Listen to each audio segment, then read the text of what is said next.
যুদ্ধ আর ভূ রাজনৈতিক উত্তেজনার প্রভাব এবার সরাসরি পড়ল ইউরোভিশনে। আয়োজন থেকে শুরু করে শিল্পীদের বয়স ও লাইভ পারফরমেন্স বদলে গেল একাধিক নিয়ম। কি কি পরিবর্তন আনলো আয়োজকরা, চলুন জেনে নেওয়া যাক।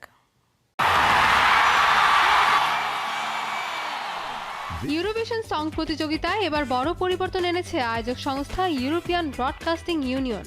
সবচেয়ে গুরুত্বপূর্ণ পরিবর্তন, কোনো যুদ্ধরত দেশ প্রতিযোগিতায় জিতলেও পরের বছর সেই দেশে ইউরোভিশন আয়োজন করতে পারবে না। অর্থাৎ বিজয়ী দেশের নিরাপত্তা পরিস্থিতি ঝুঁকিপূর্ণ হলে আয়োজনের দায়িত্ব অন্য কোনো দেশকে দেওয়া হবে। নতুন নিয়মে শুধু সরাসরি যুদ্ধ নয়, কোনো দেশের সংবেদনশীল ভূ রাজনৈতিক পরিস্থিতি যদি দেশটির নিরাপত্তার জন্য হুমকি তৈরি করে, তাহলে তারাও আয়োজনের সুযোগ হারাতে পারে। প্রয়োজনে ইবিউ স্বাধীন নিরাপত্তা মূল্যায়ন করবে। এই পরিবর্তনের পর স্বাভাবিকভাবেই আলোচনায় এসেছে ইসরায়েল। গাজায় চলমান যুদ্ধের কারণে ইউরোভিশনে ইসরায়েলের অংশগ্রহণ নিয়ে আগে থেকেই বিতর্ক রয়েছে।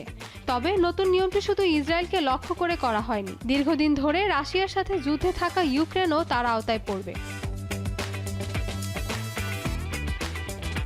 এর পাশাপাশি ইউরোভিশনে আরও দুটি গুরুত্বপূর্ণ নিয়ম বদলেছে। আগামী আসর থেকে প্রতিযোগিতার ন্যূনতম বয়স 16 নয়, হতে হবে 18 বছর। অর্থাৎ 18 বছরের কম বয়সী কোনো শিল্পী আর প্রতিযোগিতায় অংশ নিতে পারবেন না। পরিবেশনার ক্ষেত্রেও এসেছে নতুন নিয়ম। ব্যাকিং ট্র্যাকে আগে থেকে রেকর্ড করা কণ্ঠ ব্যবহার করা যাবে না, যা মঞ্চে থাকা গায়কের মূল ভোকালকে অতিরিক্ত সহায়তা করে। দর্শক যেন প্রতিটি গানে শিল্পীর আসল লাইভ কণ্ঠই শুনতে পান, সেটি নিশ্চিত করতেই এই নিয়ম স্পষ্ট করা হয়েছে। নতুন নিয়মে ইউরোভিশনের আয়োজন হবে নিরাপদ, পারফরমেন্সেও গুরুত্ব পাবে শিল্পীদের আসল কণ্ঠ। আগামী আসর থেকেই কার্যকর হবে এই সকল পরিবর্তন। Mahbuba Mustarin, showbiz tonight.